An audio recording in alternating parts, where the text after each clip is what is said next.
আজ যে সম্পাদ্যটি করব সেটি হলো 5 সেমি, 6 সেমি, 7 সেমি বাহু বিশিষ্ট একটি ত্রিভুজ অঙ্কন করে ত্রিভুজটির একটি পরিবৃত্ত অঙ্কন করতে হবে। এটি আছে ক্লাস 10-এর কোষে দেখি 11.1-এর 172 পেজে যে উদাহরণ আছে সেই উদাহরণে এটি দেখতে পাবে। এখন এখানে যে ত্রিভুজটা আঁকতে বলা হয়েছে সেই ত্রিভুজটি বিষমবাহু ত্রিভুজ, তার কারণ 3টি বাহু 3 রকম। এখন এই ত্রিভুজটি কেমন হতে পারে একবার দেখে নাও। যেমন ধরো এখানে আমি দেখাচ্ছি, ত্রিভুজটি এরকম হতে পারে, অর্থাৎ নিচের বাহুটি 7 সেমি, এবি বাহুটি 5, এসি 6, কিংবা অন্য বাহু নিতে পারো, যেমন বিসিকে 5 নিতে পারো, এবিকে 6, এসিকে 7 ইত্যাদি নিতে পারো। তো মনে করো আমরা এই বিসিকে 7 সেমি নেব, এই বিসি বাহুকে 7 সেমি নেব, এবিকে 5 সেমি আর এসিকে 6 সেমি নেব।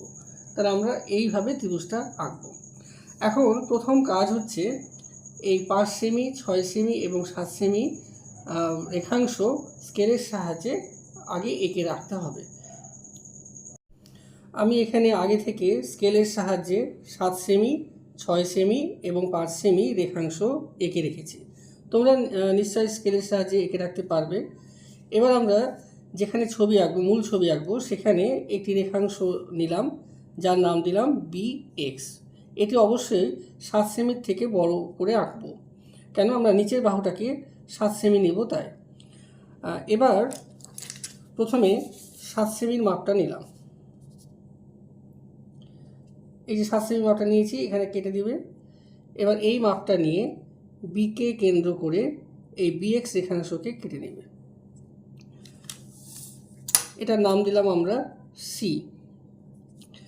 এবার লক্ষ্য করো এই ত্রিভুজের মতো করে আঁকবো আমরা। এখানে দেখতে পাচ্ছি 5 সেমি আঁকবো আর এখানে 6 সেমি। তাহলে আমরা 5 সেমির মাপ নিচ্ছি। এবার 5 সেমির মাপ নিচ্ছি। এখন এই 5 সেমি মাপ নিয়ে এই বিকে কেন্দ্র করে বিসি রেখাংশের বাঁ দিকে একটি বৃত্তচাপ আঁকলাম। এরপর 6 সেমি রেখাংশের মাপ নিচ্ছি পেন্সিল কম্পাসের সাহায্যে, নিলাম। এবার এই মাপটি সিকে কেন্দ্র করে আগের বৃত্তচাপকে ছেদ করলাম। তাহলে ছেদ করলো এই বিন্দুতে, এটার নাম দিলাম এ। এবার এ আর বি এবং এ এবং সি যুক্ত করলে আমরা ABC ত্রিভুজের মতো ত্রিভুজ পাব। তাহলে আমরা এ এবং বি আর এ এবং সি যুক্ত করে ABC ত্রিভুজ পেলাম। এবার আগের মতোই এখন এই ABC ত্রিভুজের পরিবৃত্ত অঙ্কন করতে গেলে যে কোনো দুটি রেখাংশকে সমদ্বিখণ্ডিত করতে হবে। তাহলে আমি মনে করো BC রেখাংশকে সমদ্বিখণ্ডিত করব আর AC রেখাংশকে সমদ্বিখণ্ডিত করব। তা প্রথমে আমরা BC রেখাংশকে সমদ্বিখণ্ডিত করছি। তাহলে বিকে কেন্দ্র করে অর্ধেকের বেশি মাপ, এই মাপটি অর্ধেকের বেশি হয়েছে, এই মাপটি নিয়ে একবার এই পাশে একটি বৃত্তচাপ আঁকলাম আর একবার এই পাশে।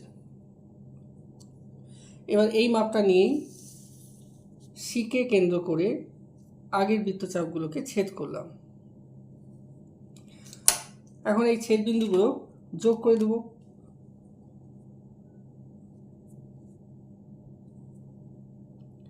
তাহলে যোগ করলে যে রেখাটি পেলাম সেটি হলো বিসি রেখাংশের সমদ্বিখণ্ডক।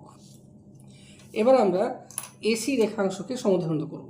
তাহলে এসি রেখাংশকে সমদ্বিখণ্ডিত করতে গেলে একবার সিকে কেন্দ্র করে বৃত্তচাপ নিতে হবে আর একবার একে কেন্দ্র করে। তাহলে আমরা সিকে কেন্দ্র করে অর্ধেকের বেশি মাপ নিচ্ছি। এটি অর্ধেকের বেশি মাপ হয়েছে, একটু বড় করে নিলাম। এখানে একটা বৃত্তচাপ আঁকলাম, একটা এই পাশে আঁকলাম। এবার এই মাপটা নিয়েই একে কেন্দ্র করে এই বৃত্তচাপকে ছেদ করলাম এবং এই বৃত্তচাপকে ছেদ করলাম। তাহলে ছেদ হলো এখানে আর এখানে। তাহলে এই দুটো বিন্দু যোগ করে দিলে আমরা এসি রেখাংশের সমদ্বিখণ্ডক পাব।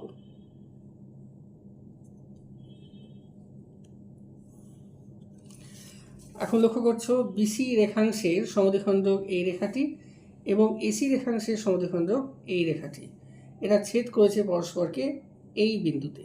তাহলে এটি হলো আমরা যে পরিবৃত্ত অঙ্কন করব তার কেন্দ্র, অর্থাৎ এটি হলো পরিবৃত্তের পরিকেন্দ্র। এবার ওকে কেন্দ্র করে ও এর সমান মাপ নিয়ে ও এ কিংবা ওসি কিংবা ওবির মতো মাপ নিয়ে বৃত্ত আঁকতে হবে, যেন এ বি এবং সিকে স্পর্শ করে। তাহলে আমি এঁকে দিচ্ছি।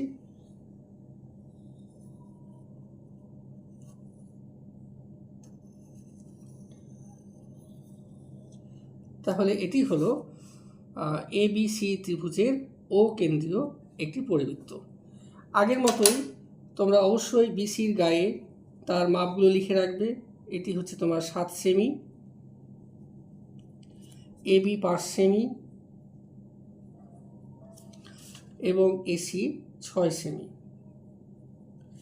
এবং নিচে অবশ্যই চিত্র লিখে দিবে। চিত্র তোমরা লিখতে পারো পেন দিয়ে, আমি পেন দিয়ে লিখে দিচ্ছি। চিত্র ত্রিভুজ ABC এর ও কেন্দ্রীয় একটি পরিবৃত্ত। আজকে তাহলে এখানেই শেষ হলো আজকে এই সম্পাদ্যটি। আগামী পর্বে আরও একটি সম্পাদ্য নিয়ে আলোচনা করব। তোমরা দেখতে থাকো। Thank you.